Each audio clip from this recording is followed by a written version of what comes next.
Hey everybody, Jerry Flowers here on this rainy day, and I just feel the need to talk about this cutoff game because a lot of us, our cutoff game is strong. I mean, we'll cut somebody off so fast, and I believe one reason why our cutoff game is so strong is because of our childhood. There's some stuff that we saw that we're like, you know what, I refuse to deal with that. We saw the dysfunction behind closed doors. Like, we saw the double life. We saw them singing in the choir, but then at home we heard them crying in the shower. And we don't want to be like our mom. We don't want to be like our dad. Unfortunately, for most of us, not all of us, this includes millennials and Generation Z, we don't want a marriage like our mom. We don't want a marriage like our dad. We don't even want to be like our mom.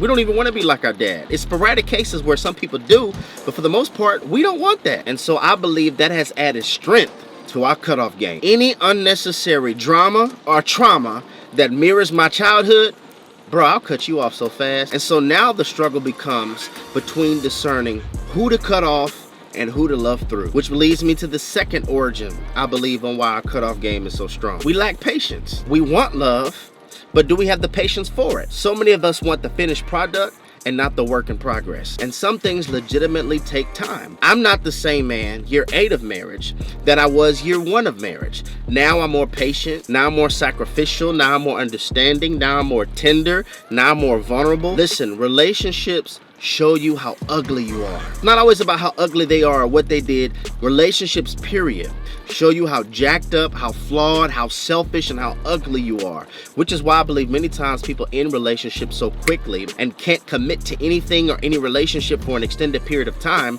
because every time they're in a relationship, it keeps showing them their brokenness. It keeps showing them their selfishness. And instead of dealing with it, and instead of confronting it, we run from them in the form of a different spouse, a different bed, or a different relationship. Not cutting off, but working through things. Like, working through relational collisions gives the relationship roots. My wife and I are stronger today and closer today, not because of our cutoff game, but because of our patience endurance. We want love, but do we have patience? And we said this so many times before. Patience is the ability to survive while someone is in the season of not yet. The problem is, a lot of us have been patient with the distraction, so now we no longer have patience for a blessing. Gotta have discernment, because some people are bills, other people are investments. And I have to know the difference. We spent so much gas on someone and on something that was unhealthy, and now we don't have enough relational gasoline to stay in something because we used it on a distraction. We want a love that's on diesel, but we keep on trafficking in ways that are regular. Why? Because it's cheap. You just pull up, press unleaded regular because it's the easiest and it's the cheapest. But if you want diesel love, oh, it's gonna cost you.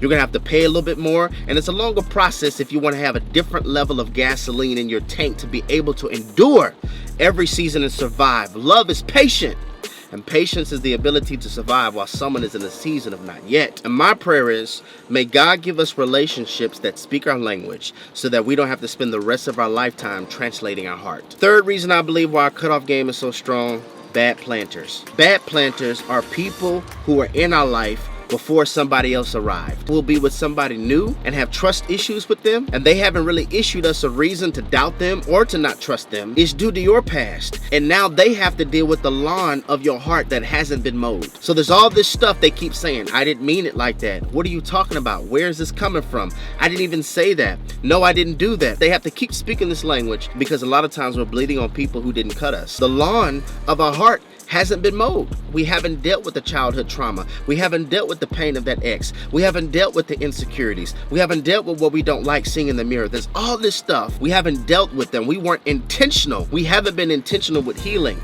So every time something begins to grow, whether good or bad, we'll cut it off because of all the bad planters. My wife did this when we were dating. She literally told me not to call her, find you some little girl down in Houston, this ain't what you want, boo-boo. She was pushing me away, but it really wasn't because of anything I was doing. It was due to all the planters before me. And so individuals who fall in this category, your cutoff game is strong because it's either this looks too historical, cut it, or this looks too amazing, cut it. And the only way you can really discern who to cut off versus who to love through, you must have Jesus be your gardener. Have him be the one that digs up things in your life that isn't healthy and that is not kingdom. And have him be the one that knows how to plow the soil, plant seeds and this you let grow. My wife shared this so many times. Before I came on the scene, she experienced a church breakup, and there was so many thoughts about her leaving the church, but a year later, I got booked at that church. And so she always uses the testimony, pain doesn't always mean leaving. Now, of course, we're not talking about abuse, manipulation, or even a relationship right now. We're talking about maybe sometimes God has put you in a place so that you could grow. And if you try to cut this off, you'll miss what God is trying to hook you up with. Stop being the gardener. Sometimes you're cutting off wheat that you think is weeds, and other times you're keeping weeds that you have labeled as wheat. Let God be the gardener. There's so much content about cutting off, but there's not enough content about loving people through. And if you have not identified why your cutoff game is so strong, you could be cutting off blessings because of what you went through with the distraction. It's Redefined TV, where we're redefining relationships righteously.